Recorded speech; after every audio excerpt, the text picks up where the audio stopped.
Right, good evening colleagues, good evening visitors to this committee, good evening to everyone watching and listening at home. Welcome to this meeting of the Derbyshire Dales Local Plan Committee held here at Matlock Town Hall on the evening of Wednesday the 8th of October. Just to start the meeting, to introduce those sitting on the table here. My name's Councillor Peter O'Brien and I'm Chair of the Local Plan Committee. We have Christy Lamb, who's our Principal Solicitor, John Ramsey from our Committee section, Councillor David Hughes, who's our Deputy Chair, Vice Chair of this committee. There's a space where Esther Lindley is going to be sitting to my right. And last but not least, we have Mike Hayes, who's our Planning Policy Manager. And I have to say, sorry to say, this is Mike's last meeting at this committee, but I'll return to that at the end of the meeting.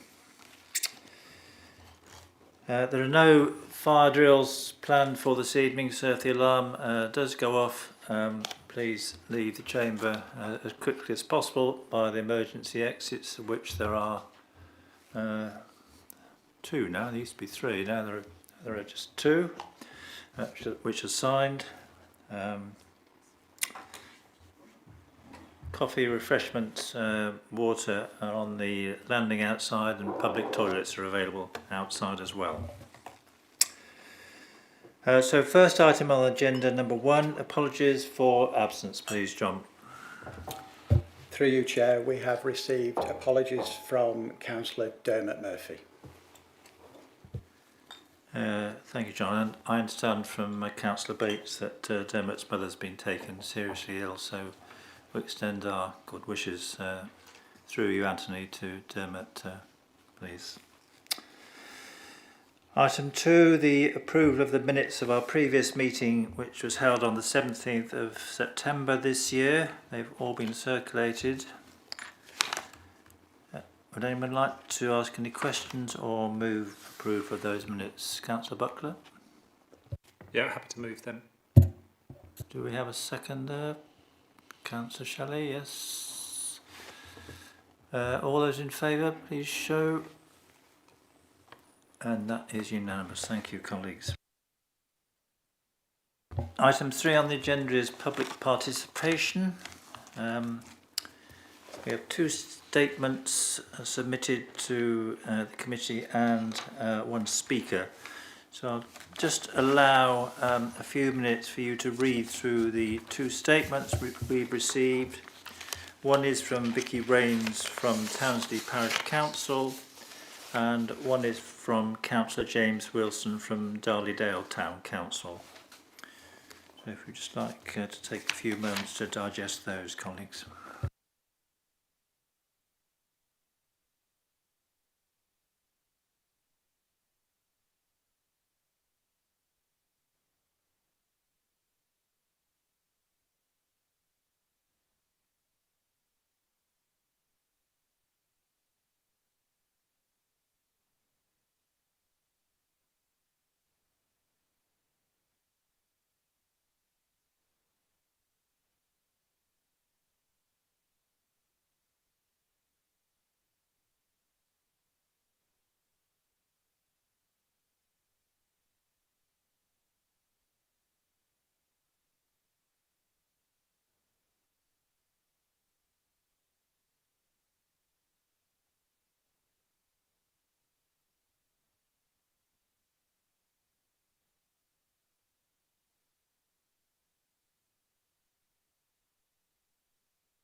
Right, we have one speaker with us this evening, and just a point of clarification, because of the late arrival of one of the items, I did use my discretion to extend the deadline for invitation for speakers to register. That deadline was changed to 10 o'clock this morning, and that was publicised on the Council's various media outlets. So we have Councillor Vicky Rains from Tansley Parish Council come to speak to us this evening. Councillor Rains, if you'd like to take a seat, press the button, and you have the 3 minutes, please.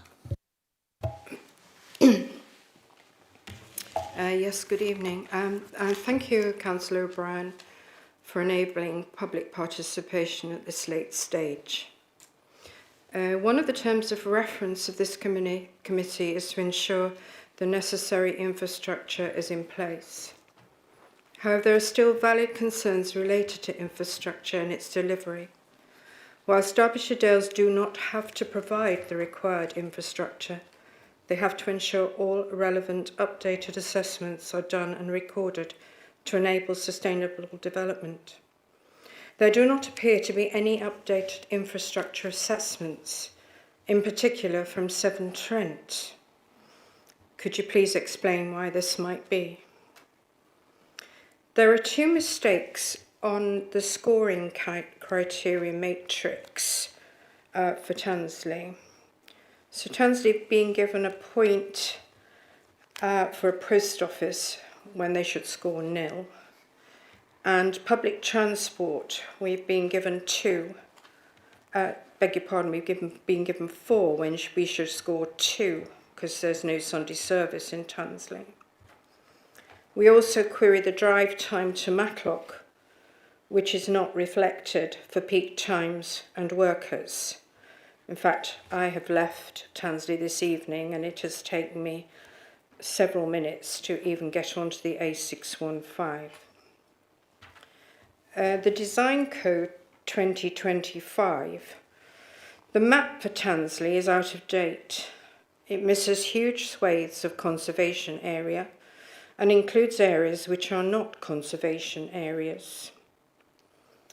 I wonder if these issues could be amended, please, to reflect the factual information and to ensure that all constraints that may affect site sustainability have been robustly identified and tested by the local authority prior to any publication. Thank you very much. Thank you, Councillor Rains, for your valuable contribution. I'm sure the points you have raised have been duly noted by all members and certainly by officers. Item 4 on the agenda is interests. Do any members have any interests they wish to declare? No. Right, move on to item 6. Do we have any questions, John, this evening? I don't think we have. We have no questions submitted to us, so sorry, that was item 5. Moving on to item 6, the first of our 3 substantive reports to consider this evening. This is the Derbyshire Dales Local Plan Settlement Hierarchy. This report was circulated separately, and I hope all colleagues have had the opportunity to read it.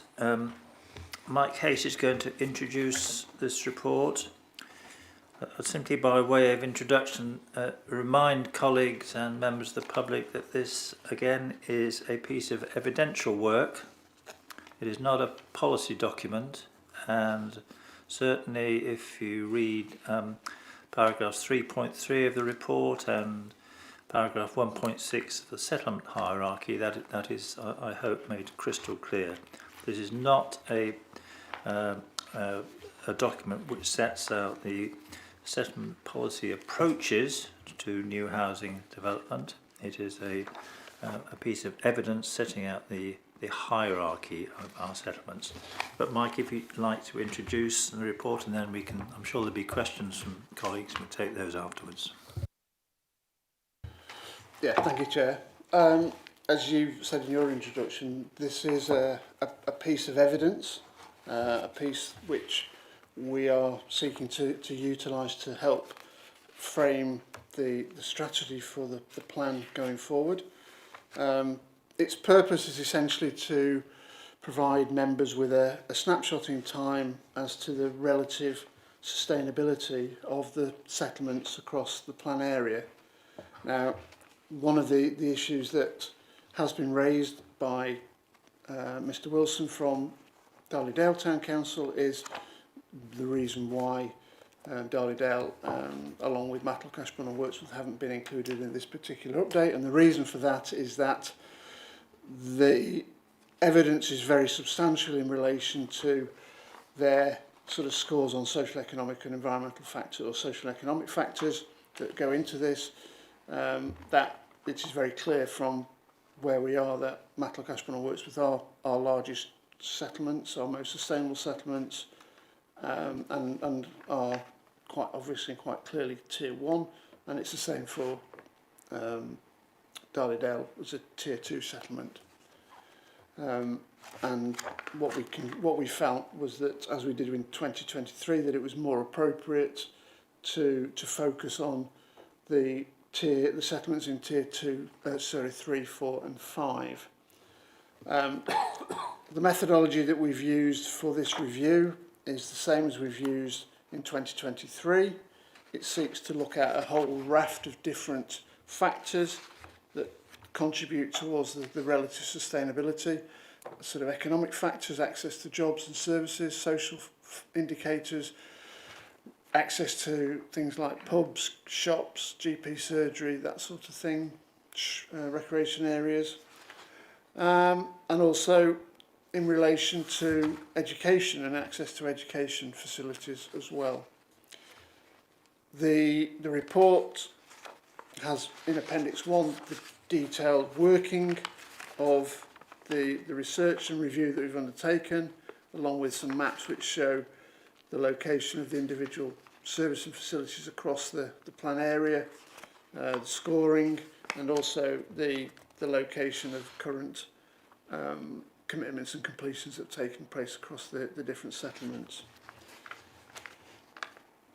The covering report provides a summary of the scoring that we've undertaken for each of the settlements, for its economic and social characteristics and overall score, and the conclusions that we come to are set out in paragraph 1, section 3 of the report.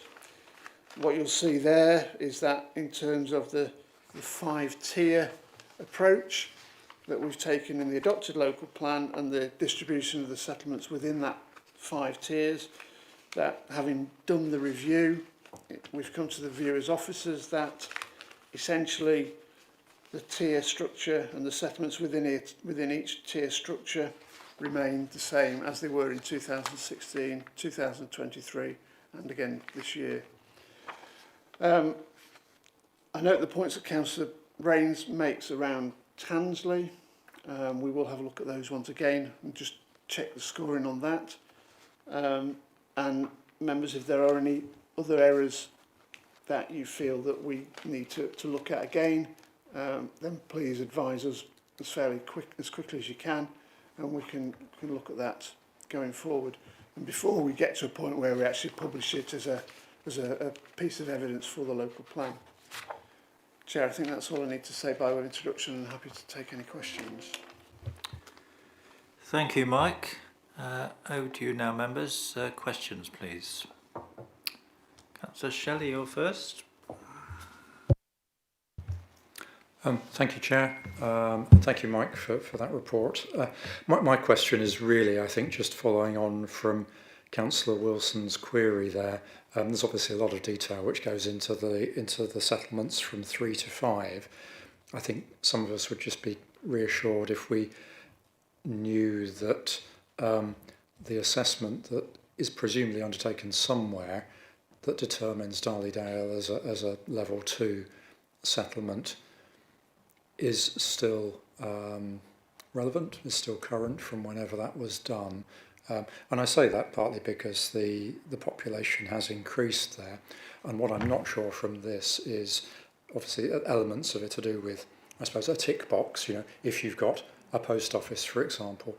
But what I'm less certain about is whether some elements are graded according to the proportion of population for certain services. And that could certainly apply in the case of Darley-Dale, where the population has grown. Thank you.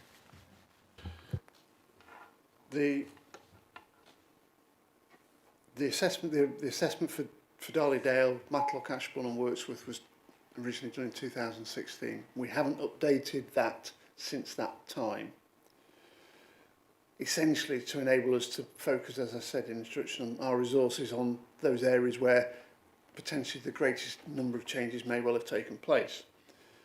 Having said that, what we will do for the purposes of moving this forward to a point where we get to the situation where we're publishing this, we will do an update for Darley-Dale, Matlock and Ashbourne and Wirksworth. I don't think realistically that will change where they fit in the hierarchy. It will just change the effective scorings, but in the relative hierarchy it will essentially probably be still for Darley-Dale in tier 2. I can't see it being any other, it certainly won't be in tier 1. I don't see it being in tier 3. Okay, so just a clarification there. So the same scoring that applies to the tiers 3 to 5 is applied to 1 and 2 as well? Yes, yes. We just haven't done the level of research as we have with this one. Councillor Dobbs, Peter. Thank you, Chair. Just picking up on one point that Councillor Rains makes, clearly in this assessment we don't refer to infrastructure at all. So there's no scoring for do you have a good sewage works or whatever, or is there capacity in your broadband speed. We do have a fairly high level infrastructure assessment, was it 2023? But it is, as far as Ashbourne is concerned, already probably significantly out of date. At what point do these sort of services feed in to this kind of sustainability assessment?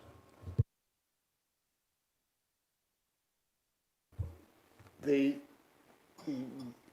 think what we need to do is try and distinguish between the purpose of this particular piece of work and other pieces of work that we're doing at the moment in relation to providing evidence on the potential developability of sites and locations around the district.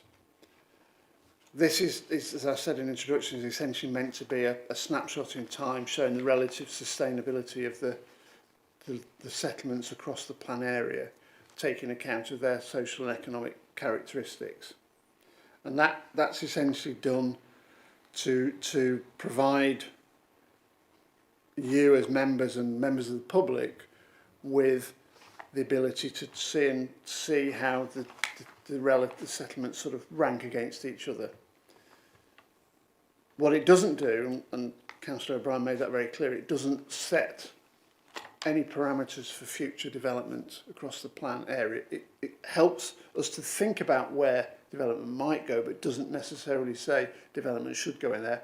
There are a number of different factors that come into play on that, and things like the availability of sites and the availability of infrastructure, which feeds into the availability of sites, is part of that process.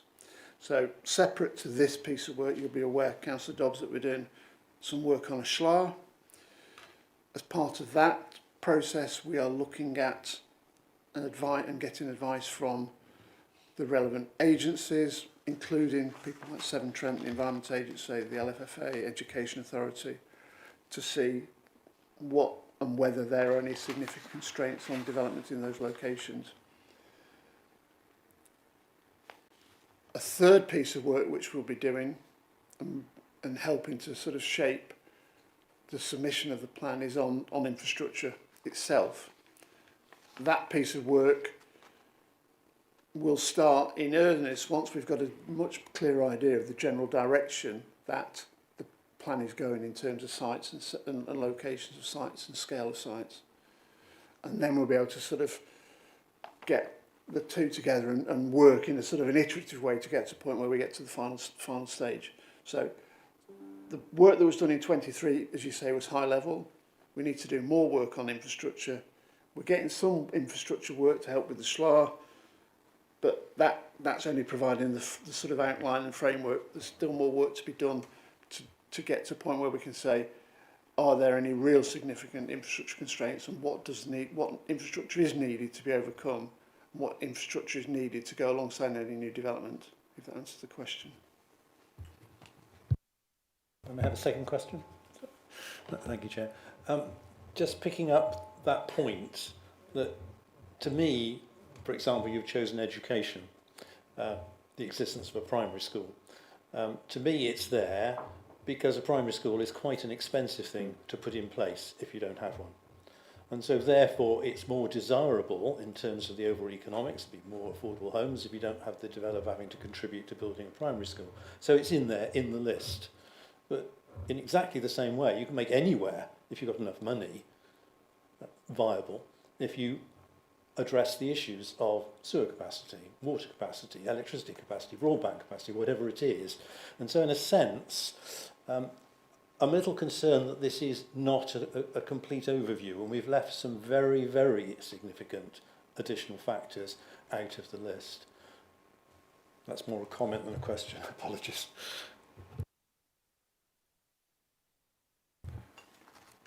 I understand where you're coming from, Councillor Dobbs, in terms of, you know, the fact that infrastructure is a significant issue for members of this authority, but also for members of the community outside of this authority. And one of the things that we do need to do is to be able to be in a position where we understand whether or not infrastructure is a significant constraint on development, and where development is likely to come forward, what infrastructure is required to go alongside that, so that all the relevant services and facilities are available to those communities as they grow. So it's not missing, and it never is missing from this process. We just haven't got to the point just yet where we can say where there is a real significant constraints, or whether and what is needed to go alongside new development, because that work is still in progress. Just to add to that, Peter, I think you'll find that all settlement hierarchies are based on social and economic factors rather than physical or infrastructure. So Derbyshire House is not a standout in that respect. It's a hierarchy specifically related to social and economic infrastructure rather than physical attributes or physical infrastructure. Councillor Hughes. Thank you, Chair. Just following up on Peter's question, really on infrastructure, and one of the pieces of work that has already been done was done in 2021 was a strategic flood risk assessment, and that produced quite a nice little map showing areas of Derbyshire Dales that needed special treatment because of the risk from surface water or fluvial flooding, and made recommendations about the sorts of special treatment that each of those areas would need. And one of the areas was, of course, the Bentley Brook catchment area. But what my question is, you can conceive of other infrastructure having similar area-wide issues, so the electricity infrastructure, road infrastructure, and so on. When the infrastructure assessment is undertaken for these other types of infrastructure, will we be able to understand area-wide constraints or opportunities for development as we can from the strategic flood risk assessment?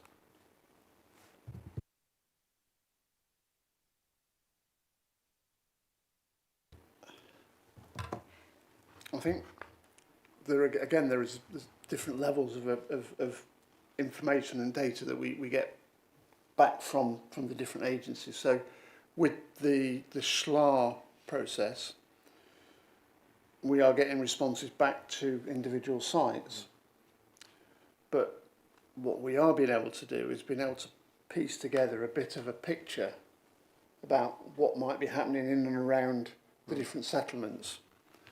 And that information is going to be quite important and quite relevant to the work that's done for the infrastructure delivery plan.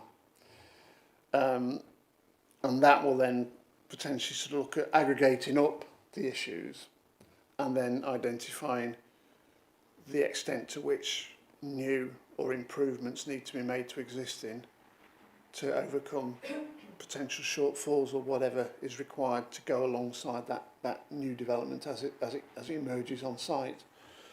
So it does come in different. It comes from the same agency, and it comes at different scales. And what we're trying to do is trying to get a picture of it at both the macro level and the micro level as well. Any further questions, colleagues? Councillor Bates. Thank you, Chair. In 2016, Clifton Primary School was given a score of 2. Little has changed in the 9 years. It is now been given a score of 4, which immediately places the village just into Tier 3. Can you explain why? Yeah, Councillor Bates, the change, we changed the methodology between 2016 and 2023 and 25 in relation to education. In 2016, we took a very broad brushed approach to capacity education facilities, and we used, if I remember rightly, a score. We provided a score based upon the number over and above or under the number on roll. So whether it was under capacity or over capacity, we used it on the basis of the actual raw number.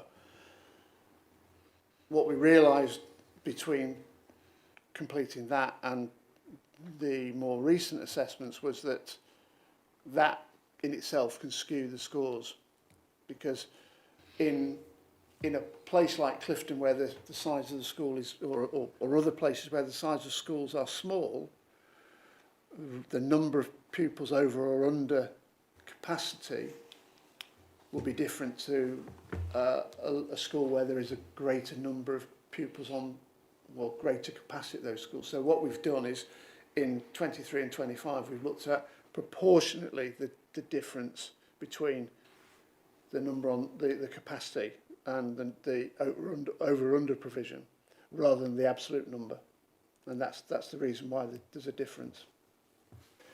But in that, is it not taken into account that only 10% of the pupils in Clifton School actually live in Clifton? That can be the same in any school. Parental choice gives people the opportunity to move and send their children to schools which they feel is they wish to do so. So the fact that only a proportion of them in Clifton may live in Clifton will be the same in other locations. So I don't see that's a particular issue. Councillor Burfoot, Martin.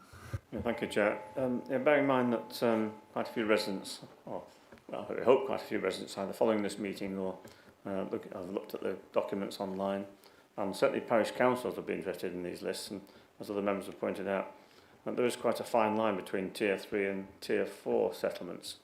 One list for Tier 3 with some facilities and Tier 4 with minimal facilities. But bear in mind also that there's a lot of pressure now on village schools and the village shop, and quite a few have closed down. Thinking about Brustington, for instance, where I don't think has got a shop, but it's a big enough settlement probably to deserve one, and we don't want to be giving the impression to the public that because a village has minimal facilities, that it's going to be overlooked in terms of affordable housing, which is probably needed to keep the village shop or the school open. So can that be made clear? Because I don't think we want to be put in a position of rejecting development. I mean, it was done in the current local plan, actually. I can remember discussions about Brassington and Carsington, for example, and Kniveton. And I don't think any housing sites were allocated in those villages for different reasons. So I think we need to probably look at that when we're looking at settlement, new settlement proposals, or new development proposals, should we say, and we ought to make sure that those villages are kept sustainable in terms of population and probably age of population as well. I think, Councillor Burford, you make a very good point there. And there may well be instances where some of these settlements don't have any development, again, through the local plan process. And I think maintaining their sustainability is something that we need to think as an authority wide upon how we help to help maintain those facilities across those locations where there may not be new development. Equally so, there have been also locations where development has taken place, and the potential benefits that may well have we thought might accrue to the sustainability of those communities hasn't. And in here, you know, we made the comment, say, I think in relation to, say, Brailsford. You know, we've had additional development in Brailsford. It's not necessarily meant that the shops and services have grown. It may have maintained them. We've also had locations where development has taken place and the school has actually contracted in terms of number of places. So it doesn't necessarily directly follow.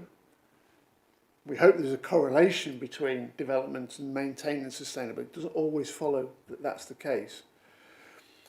Where it isn't the case, I think we need to think as an authority, how do we support those communities and the parish councils in those communities in other means to try and maintain the sustainability of those communities. And some of those we may not be able to help, some of those we might be able to help. And that might mean, you know, talking to our economic development colleagues about what can be done to help and support them in that way. I think you do make again a very valid point, Martin. I think it will be for members to look critically at the proposals in the local plan and maybe ask questions as to what are we doing to support communities in some of the lower tiers through, for example, local needs housing. Bear in mind, I think I'm right, Mike, that we don't allocate sites in the local plan for less than 10 dwellings. So that can give the impression that we're ignoring some of the smaller villages. Now, you may want to come back to that when we look at the development strategy. Any further questions, Matt or David? No? Okay, can we move on to the debate then? We have 3 recommendations in the report. The first of which... Yeah.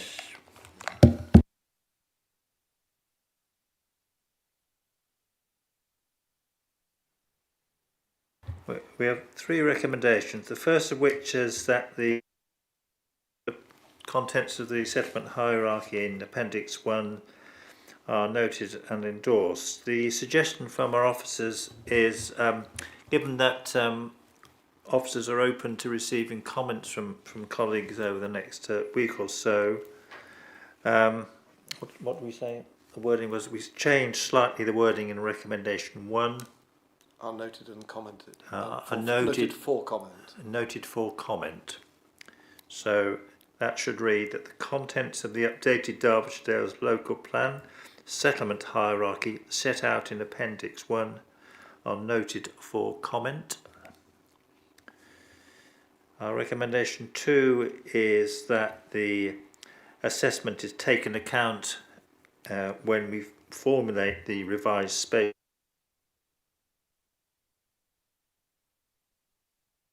scale of development, and the third is that we have a future report to this committee when we have the appropriate strategy.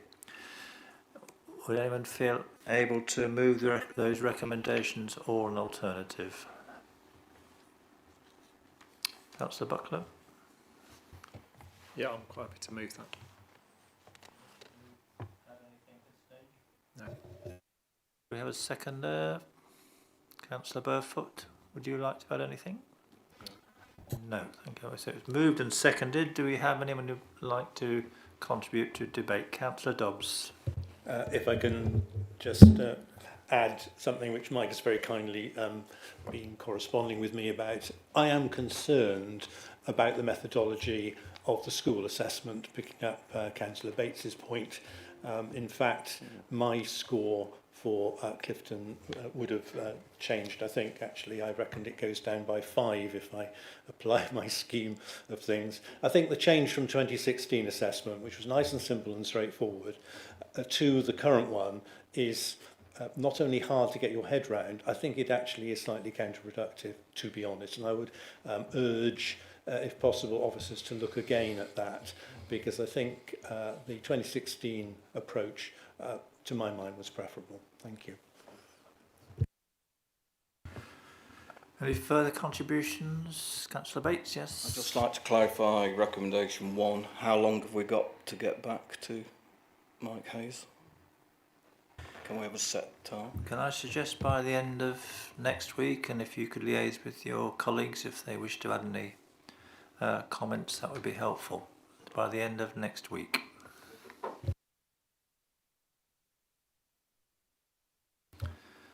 If there are no further contributions, can we move to a debate? We have, to a vote. It's been moved and seconded that the 3 recommendations with a minor amendment to recommendation 1. Could we have all those in favour to please show? And that is unanimous. Thank you very much, colleagues. Moving on to item 7, then this is the consideration of our district-wide design code and associated with that suggested revisions to local plan policy PD1, which relates to design and code making. What I would say is this is a really important document we're considering this evening. I'm sure it would generate a good amount of reaction from members of the public. It will be going out for public consultation in the new year as part of the local plan process. So there will be a full public consultation on the design code. It is difficult and time consuming to read online. So if you do find it difficult to do that, please ask our officers for a printed colour copy. If you, I would urge everyone to read it because it's important and interesting, which is not always the case with planning documents, but this certainly is the case. Mike, would you like to introduce the report, please, then? And I'm going to ask Esther to do that, if that's okay. Thank you, Chair. The report before you this evening seeks to set out how the District Council and the review of the local plan is addressing the significant increased emphasis that national government are placing on ensuring that the local plan process delivers quality, design and appearance of new development. As members will probably be aware, as part of the review process for the local plan, it was identified that the existing local plan policies on design and placemaking would need to be revised to address this increased emphasis placed upon us by government, and also to reflect the introduction of the National Model Design Code and the National Design Guide that were published within the last 5 years. You may well also be aware that Latham's architecture consultancy firm were appointed at the beginning of last year to undertake a commission to review the policies within the existing local plan and also to give the District Council some advice on how we may prepare a district-wide design code. Appendix 1 of the report before you this evening sets out a draft version of the Derbyshire Dales Design Code, and Appendix 2 sets out some revised wording for policy PD1 within the local plan. So, as I've alluded to, the National Planning Policy Framework stipulates that local authorities should prepare design codes that reflect local character and design preferences as a means of setting a framework for creating distinctive places and to ensure development within the district is of the best possible quality. The purpose of the design code before you this evening, it's hoped that it will provide clarity on the design expectations that the District Council would want at an early stage in the development process, and to provide some design guide principles which will influence development proposals submitted to us through development management, but also as we look forward at allocations within the local plan. I think, as Councillor O'Brien's alluded to, it's a very detailed document. I can't go through that with you at length today, but the work that's been prepared by Lathams is structured around the National Model Design Code and the guidance that's been issued by central government. It provides a précis of the Derbyshire Dales, a vision for the Derbyshire Dales in terms of the type of design and the type of places we want to try and create through the local plan, and provides sort of 10 characteristics that good and well-designed places should seek to address, and they're outlined in paragraph 2.10 of the report this evening. One of the crucial elements of the code is that it provides a checklist for future applicants and developers. That explains how the code's requirements should be presented to the District Council to demonstrate compliance. And it is envisaged that as we go through the local plan preparation process, that the design code and the checklist will be referenced in our validation checklist for development management purposes. Similarly to the settlement framework paper that we've discussed earlier this evening, we do recognise as officers that this is a draft document, and there are elements within it that we feel require further clarification and amendment with Lathams themselves, and I've alluded to some of those areas that we have currently identified in paragraph 2.12 of the report. We would welcome your input if there are other comments that you may have on the design code in Appendix 1. And I don't want to speak ahead of Councillor O'Brien, but if those could be with us by the 17th of October as well, that would be most helpful. The second half of the report before you this evening refers to proposed changes to the actual policy which is in the local plan at the moment. We are required to review that policy to make sure it complies with the National Planning Policy Framework and also delivers any of our corporate aspirations for achieving well-designed and sustainable communities. So you will see in paragraph 2.7 we are required to present a design vision as part of the revised local plan, and that is before you this evening for consideration.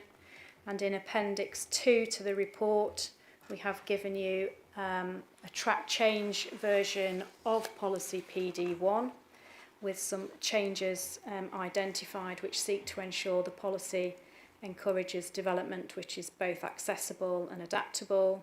There's greater emphasis on the impact of development on landscape character and the setting of settlements, and also some further revision to encapsulate looking at the relationship of development with what's already there in terms of ensuring high amenity standards are secured.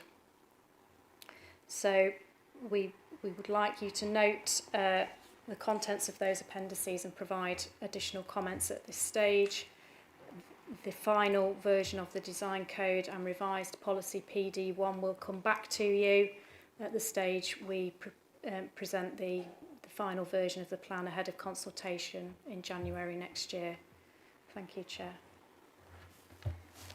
Thank you, Esther, very much. And again, just to emphasise, this is about much more about placemaking. Those of you who sit on planning committee will frequently see design is most characterised by looking at elevations of individual buildings. This is much more about the places themselves. While the design of individual buildings is part of the design code, it's only one element. We're now moving to questions. Councillor Chapman David, you were first. Thanks, Peter. One of the opening paragraphs states that the government is putting more emphasis on quality of design. Assuming that quality is involving the actual material, the materials used in the design and construction of new housing, leads me to my second question in climate change implications, which states quite rightly to be subject to a sustainability appraisement and on things such as climate change. Are we intending to take that climate change assessment one stage further in future structures by taking into account embodied carbon as well as the carbon footprint of the development itself? Because it's proven that CO2 emissions, the majority, the actual CO2 emissions from embodied carbon far outstrip the CO2 emissions from just looking at simple footprint. Thank you. Chair, if I can answer that particular question, and Councillor Chapman, that's not the first time that question has been asked in this particular chamber. And you're quite right, you know, embodied carbon within existing structures is a significant issue. And I think it's one that we do need to seek to try and address. The dilemma we've got at the moment is, how do we do that? There are studies out there which allow for that to be undertaken, but there isn't at the moment, as far as I'm aware, a consistent approach to that, and no real structured guidance from government as to how to go about undertaking those assessments. If that guidance emerges, then that's certainly something that we'll seek to try and include as relevant within the plan, and or within the checklist, the validation checklist on planning applications. It's an important issue, I agree. How we deal with it is something we still got to grapple with. But there are ways and means of doing it, but I think we've just got to see whether or not guidance emerges to help us with that side of things.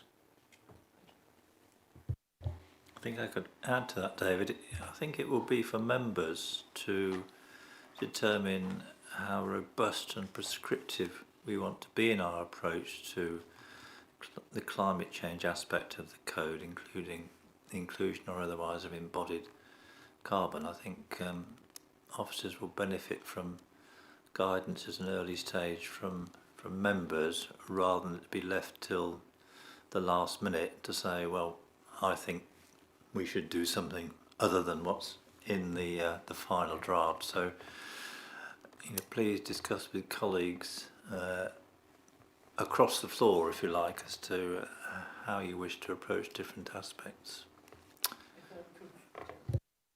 Follow up with one. There are very simple ways to incorporate this. I mean, simple things like challenging the developers how far away they're bringing the materials from, whether they've got some pet business somewhere that they always buy off, say, and they're bringing it 40 miles away. We can bring it somewhere from Markovitz, 5 miles away, you know, that sort of thing. So if we're looking at sort of fairly simple, straightforward things, you know, things like using cross-laminate wood as a replacement for steel, but you know, there are quite a few things with embodied carbon that don't need that could be incorporated quite simply and quite effectively. Thanks, David. I'm sure officers have noted those points. Yeah, we do note that, Chair, and I think the other thing just to mention as well is, of course, we've got the climate change supplementary planning document with the checklist within it, and one of the things that I need to just refresh my memory of is the extent to which this particular issue and that point you make about how far actually materials come from. I think that's actually something we do talk about within that, and within the climate change SPD, again, there's a checklist there which we seek to try and encourage developers to fill in and submit as part of their design and access statements. So they should be addressing that as part of that process. But we recognise it is an issue, and we can have a look at that a bit further. Councillor Buckler, Matt. Yeah, just not relating to my question, but relating to that question, that I was under the assumption that the supplementary planning document would be integrated into the local plan rather than being a separate document, so that it's got much greater weight then than it does as an SPD. Is that the case or not? Yeah, that is the case. But as it stands at the moment, it sits outside the local plan and complements the policies in the existing adopted local plan. But what we were trying to do is bring elements, the most relevant elements of the SPD into policy. So, as you say, they have weight in the determination of planning applications. So if there's stuff which is currently in the SPD that shouldn't be in an SPD once we get the local plan adopted, it will be in the adopted local plan. Correct. Right, that wasn't my question. My question is about the Appendix 2. Do you think that the stuff in Appendix 2, the revised policy PD1, satisfies our requirement under the enhanced duty with the national park to that we're supposed to be enhancing the special qualities of the national park through the policies that we've got in place at the moment, anyway?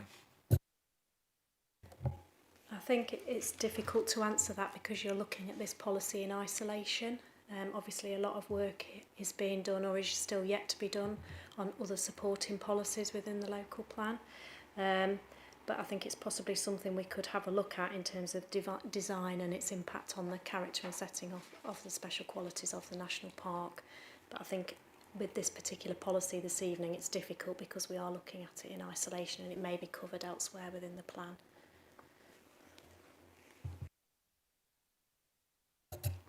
Just wanted to flag it. Further questions? Councillor Shelley, Roger. Thank you, yes, and thank you for making sure this report came before us. I mean, you say it's easier to read on paper. Actually, I found it one of the easier ones to read on screen because there's so many nice pictures in it. I'm referring to the Latham's document here. But one or two of the pictures may be slightly misleading, I think. So I do have a comment, for example, on it's page 170 of the draft, which is 184 in our documents here.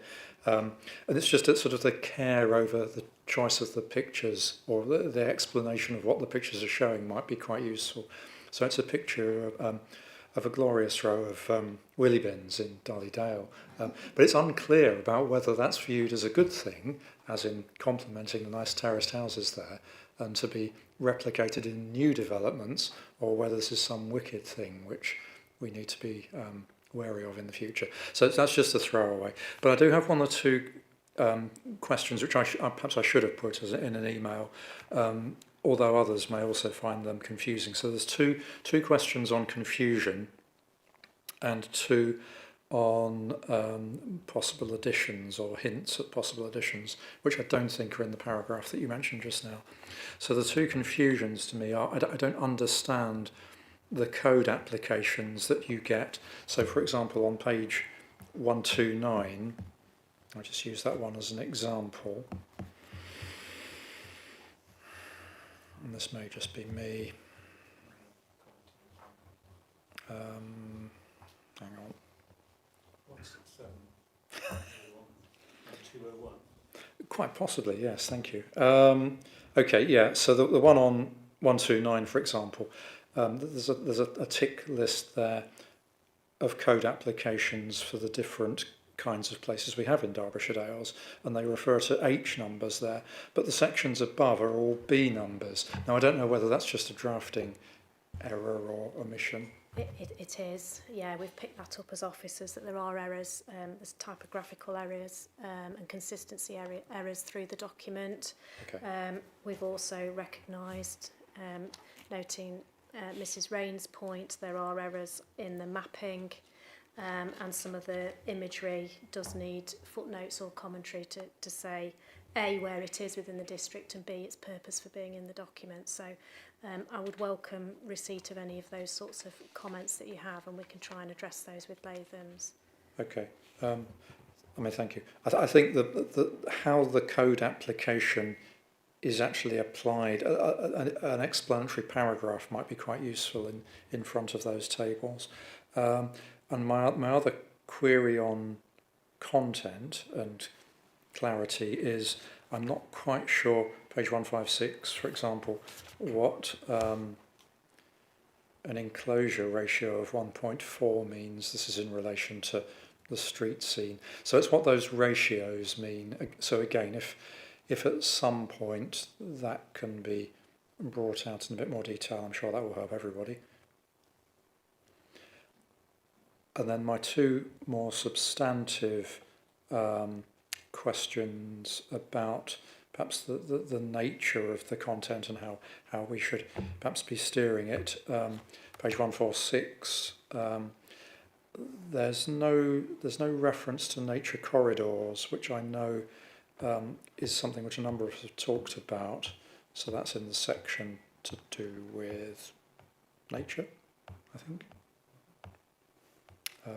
So perhaps some attention could be paid to that. And on page 189, the thorny question of solar panels on roofs emerges again. And whilst I think maybe the sort of the hotbed of debate there may be about the application in retrospect to older buildings, I'm not altogether sure that the wording there keeps up with both our aspirations and I think the government's aspirations to ensure, I keep reading that new build will have to have them from a certain point in time.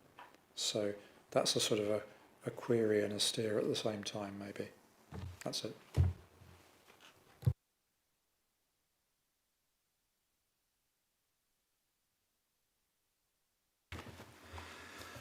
Thank you, Roger. I would encourage everyone to read the document with the same diligence as Councillor Shelley obviously has. Thank you. Martin, Councillor Burfoot. Thank you, Chair. Just commenting on Councillor Butler's excellent question, actually. I think, and I've said it before, we need to make sure that either side of the national park boundary, we don't have a sort of chalk and cheese visual impact.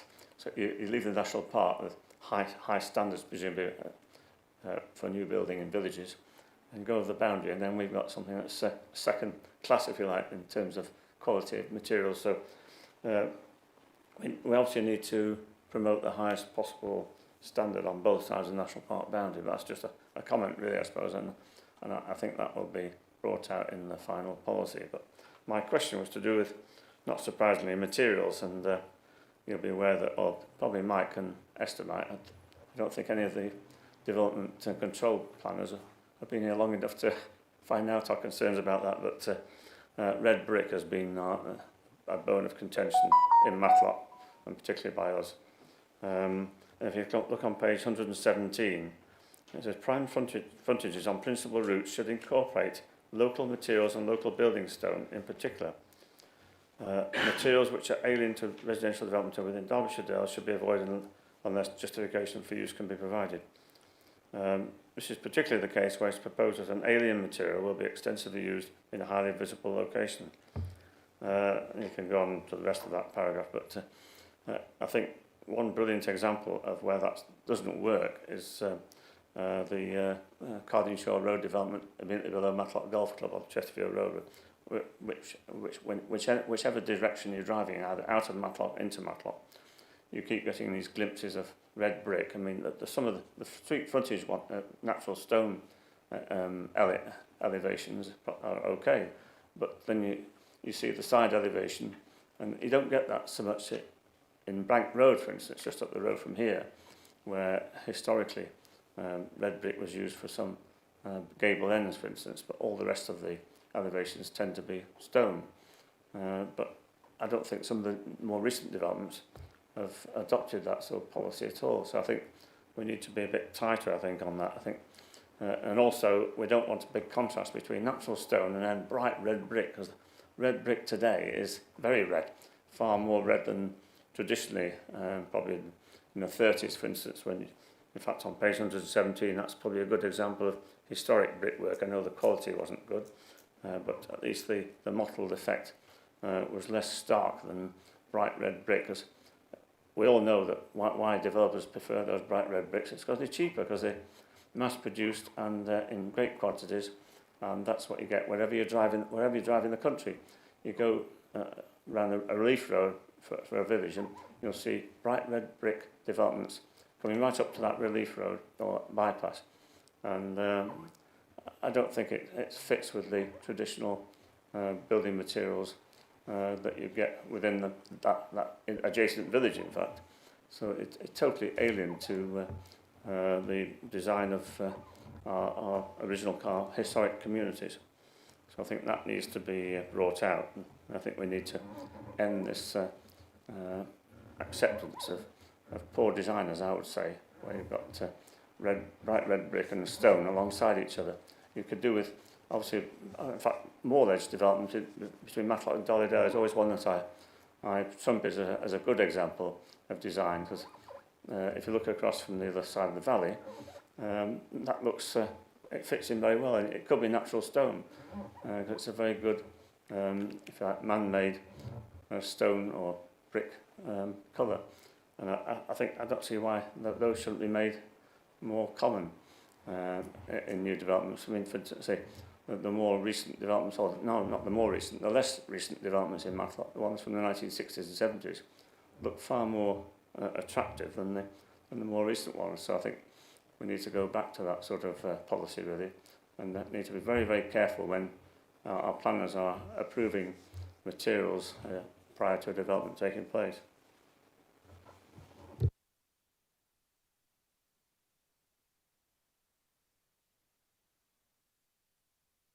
I don't know whether you want to respond to that, Esther or Mike, but I would say, Martin, that you're right. And what Esther was saying initially is this document is intended to provide certainty to developers, so they can look at this and say, well, if we comply with this, our planning application will get approved, and we'll avoid this, whether or not the members of the committee or officers think it's good or bad design, because it will comply with the guide.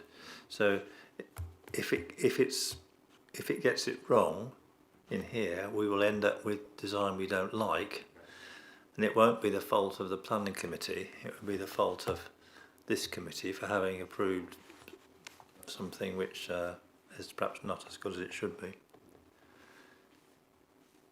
Councillor Dobbs. Thank you, Chair. First of all, a point of reassurance. I noticed that the villages in the various tiers are set in this Latham's document. Could you reassure me that should you reconsider, as I've suggested, the allocation of the numbers to the school field criteria, that some move is not beyond the bounds of possibility? That's my first question. Second, presumably somebody will write the foreword. Do you know who that's going to be? And thirdly, I've already suggested some of the sort of typos, formatting things. I don't need to do it again, do I? You've got mine. Okay, thank you. There's two questions, really. Thank you. The simple answer to the first question is yes. Simple question, the answer to number two, I think Councillor O'Brien could do that, don't you think?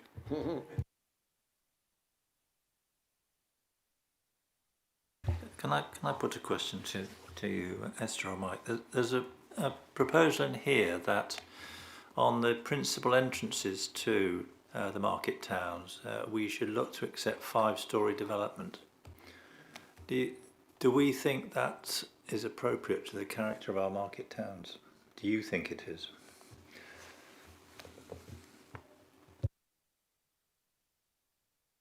Good question. I think what the document is trying to do is to ensure that there is some sort of landmark on entries to individual settlements, because that then frames what then goes beyond. Now, whether or not that size of building, that size of development is appropriate will depend upon the circumstances of each individual site on which they're situated, and obviously their relative location to development around it, its topography, its orientation, those sort of things. It may well be that in some instances that's okay, in some instances not. There are examples not that far away from here which were quite controversial at the time. And there was a disagreement at Planning Commission about whether or not the scale of those were appropriate. I'm looking at you, Councillor Burfoot. I think I can see you trying to rack your brains as to which one it means. The one near the roundabout on the way in from yeah. So there was lots of debate about that and about the quality of that, and the impact that it has as an entrance into Matlock. So there will be debate across the piece. I think what he's trying to do is sort of say, there needs to be something there that creates a sort of entry marker for the town or towns.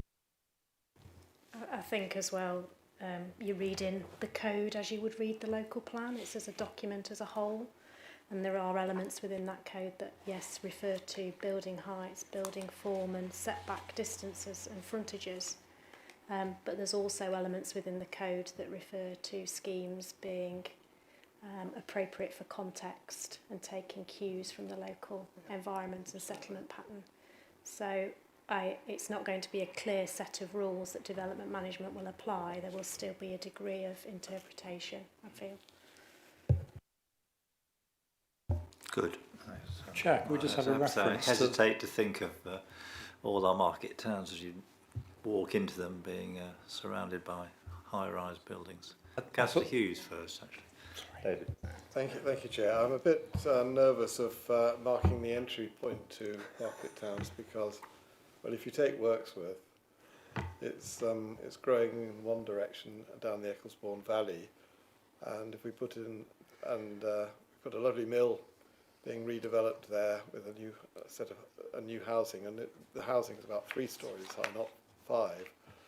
But a statement building at the entrance to Wirksworth now might just be in the middle of further development in the future. Not saying that any development is going to happen there. I'm just using that as an example of an entrance that could become part of a larger settlement at some stage. So we have to be quite circumspect, I think, in marking entrance. Roger, you wanted to come back.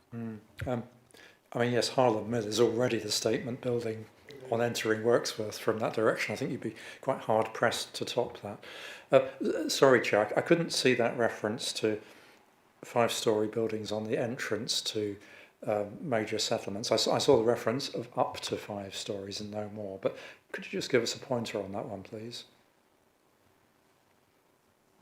I can't offhand. I will have to look at it again. When I read it through, one of the things that stuck in my mind was a reference to the market towns, and as you say, up to 5 stories on the principal entrances. Yeah. Councillor Bates. Looking at the coding plans, Chair, Waterside Park is in both Ashbourne coding plan and Clifton coding plan. Is that correct? Can they be in both? Or surely one should be in one and one should be in the other?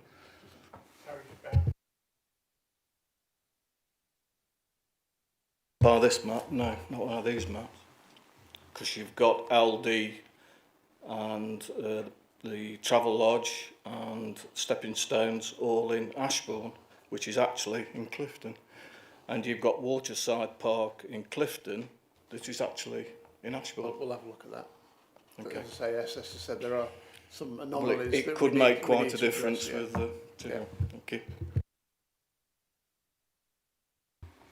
Martin, you've had a further question. Yeah, just to follow up really from the previous questions about, well, the question about entrances to settlements and so on. What's important with those, I think, is context. Gateway Court on the entrance to Matlock by the roundabout is against the high quarry, former quarry face, so it's absorbed by that feature. Whereas anything, if there's a row of bungalows there, it wouldn't really be suitable, I don't think, for that particular entrance into Matlock, for example. So the up to 5-storey blocks of apartments fit in quite well because of the context, and that's important to point out, I think. David. Yeah, just 2 quick questions, Chair. If we're worried about 5-storey buildings on the way into market towns, what are we going to do about Haddon Hall?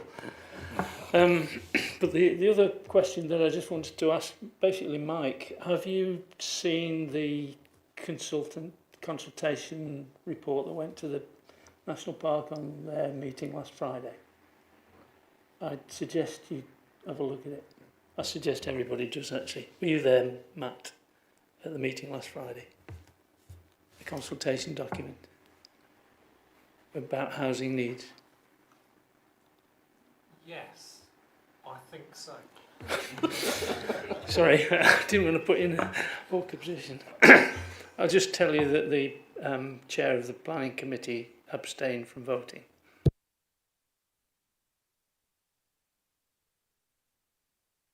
This is the one where it said we can make do with 13 new affordable houses a year in the national park. No, it's...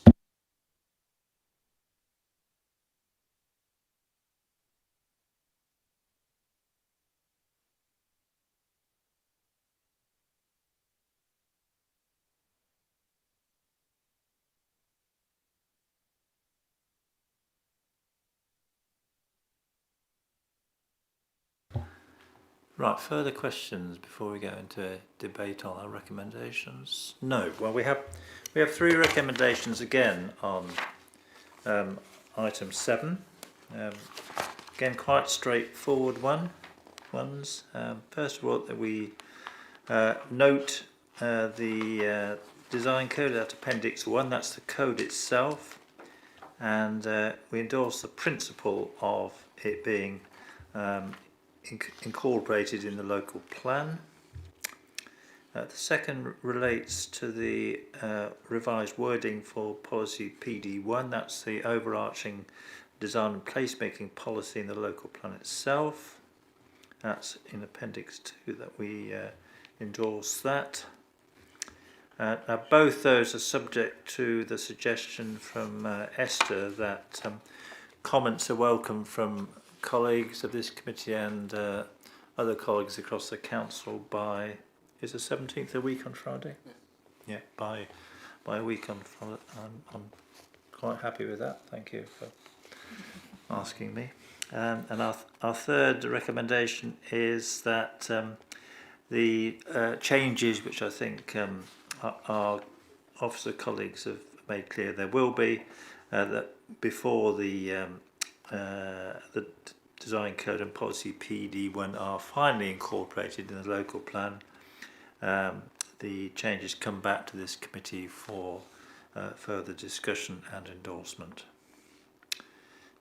Do we have someone who would like to move those recommendations? Councillor Buckler, thank you. Sorry, yeah. I've got a question. I'm quite happy to do that, but I've got a question about it as well. In terms of, we've had this for not very long. You want comments back by next week. If there are things that we want, is this a draft? Are we going to get further consultation to it? Is there going to be public? Is the public consultation going to be in January? Because as Councillor O'Brien said, this is a really important document as far as we're concerned. what's the timetable for this going from being a draft thing to being the thing which is being consulted on in terms of the local plan?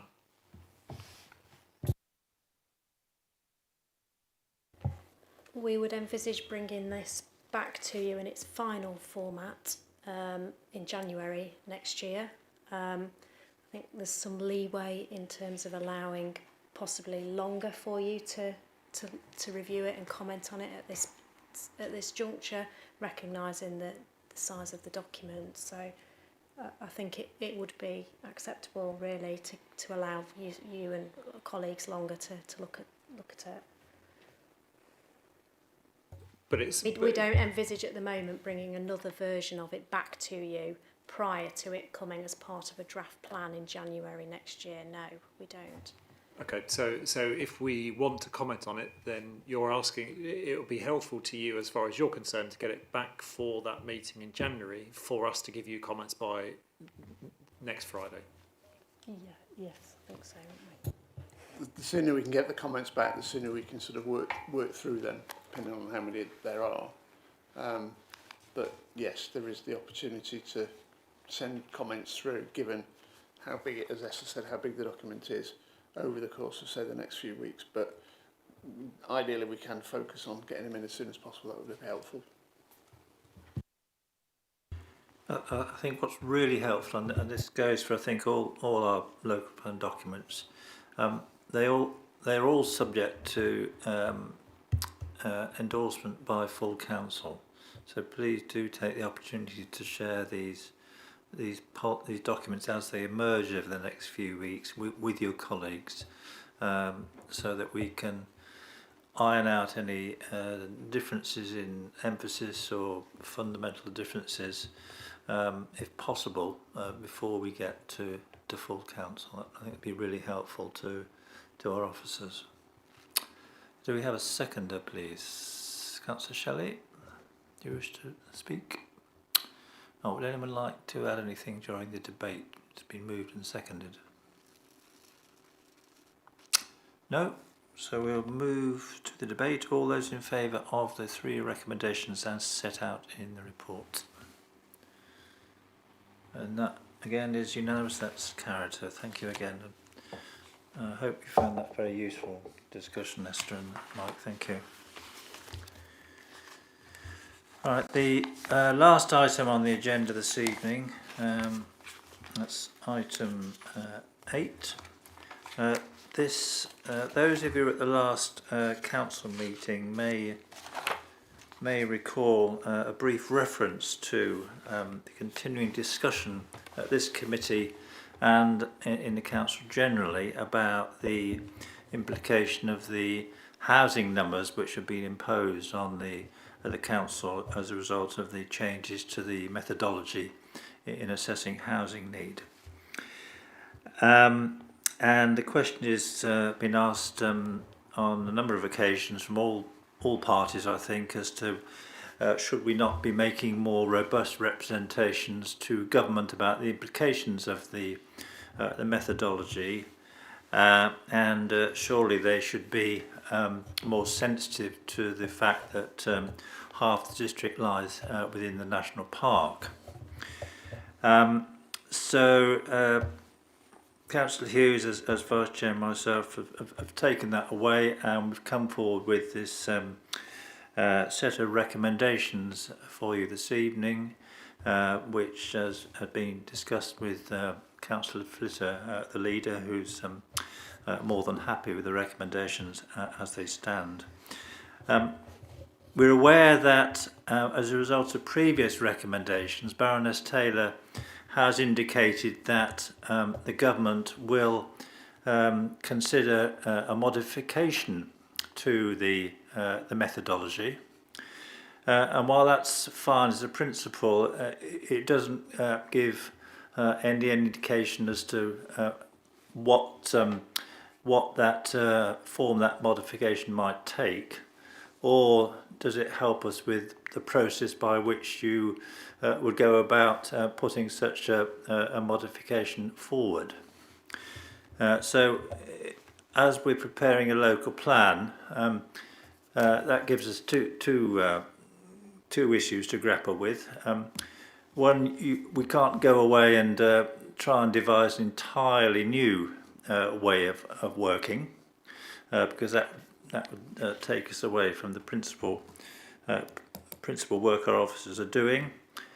So I think our considered view is we take what we call a proportionality approach, which takes its principle that if we look at the proportions of the geographical area, the stock and the population within the national park and the area outside the national park, we take a principle that the new housing requirement should be broadly distributed on that same basis. So that the idea is that is a principle on which a modification would be based, and if that were the case, that would reduce the requirement from, is it 573? I think it's by 185, Esther. You think it was 158, but I think my reading is it would reduce the requirement by about 100 and, I think it's 185, I think. I think that's the whole of the park, not the Is it? Derbyshire Dales. Okay, well it reduces it by almost 30%. So that's the basis on which a modification could be put forward, and our proposition is that should be form the basis of advice from government, so we aren't starting from scratch. And the second point is that the only way at the moment we can, the only process we have at the moment to put forward an alternative approach is through the public inquiry into local plan. There is no mechanism really between now and then for us to have that discussion, a formal discussion, and get a formal indication from government as to the acceptability or otherwise of that approach. And if we have to wait until a local plan inquiry and we produce a local plan based on that assumption, that brings with it a risk. And we do try and de-risk as much as we can our approach to the local plan, so we can go forward with confidence, because the last thing we want is to find that our submission is found to be unsound and that undoes all the work that we've done over the past 5 years. So having it enshrined in if you like, written support from the Minister gives us a pathway which we can use to take forward that different approach. I have had some discussions with our MP's office, John Whitby, and he indicated yesterday that he is more than willing to support, add his signature to a letter from the leader of our council. And I think that's really helpful, because our MP obviously has a direct line into the relevant ministers at government. Not saying necessarily produce the right result, but at least we do have a direct line into those who make the difference we're looking for. So that's the background to this proposal here. I don't know, David, do you want to add anything to it? Any questions from colleagues? Roger, Councillor Shelley. Thank you. I noticed you used the word, the only way of formally discussing this, you think, is through the local plan inquiry. Is it not the case that, is it this month or next month, we're receiving a visit from the Planning Inspectorate Advisory Service? Is it PINS or something? So are we saying that although that's useful and we may be able to get across this argument, it doesn't carry definitive weight? Is that right? That's right, yes. We will be putting this proposition forward as part of that discussion, but I suspect it's unlikely that we will get a definitive answer. I think, yes, you're right, we will have that discussion. That would be useful to get an inclination, but I think our preference is for that to be supported through the government statement. I think that's right, Mike. David. I think we ought to thank you for the work you put into this, both of you. Thanks, David. Any further questions? Right, thank you. We have we have the recommendations before you. Chrissy, did you want to suggest a minor amendment? Yes. So to keep ourselves constitutionally sound, I think. Yeah, it was just to point out that we can ask for the letters to be written. We can't force. It's not compulsory. But as you've already said, he's willing to anyway. But if we could record that we will ask. Ask the leader. Yes. That's nice. Right, so that minor amendment, we're going to ask nicely the leader to do this. Do we have a proposer? Councillor Dobbs, do you wish to add anything? Seconder, Councillor Buckler, anything to add? Thank you. Moved and seconded. Any contributions? All in favour, please show then. Thank you, colleagues. That's been carried unanimously. Right, that brings us to the end of the meeting. Thank you for your time spent this evening. I think it's time well spent. Now, as I said at the beginning, this is the final meeting that our friend and colleague Mike Hayes will be with us. I think I'm right, Mike. Is it 24 long years that you spent working for Derbyshire Dales? It's been tower of strength, Mike, as working the planning policy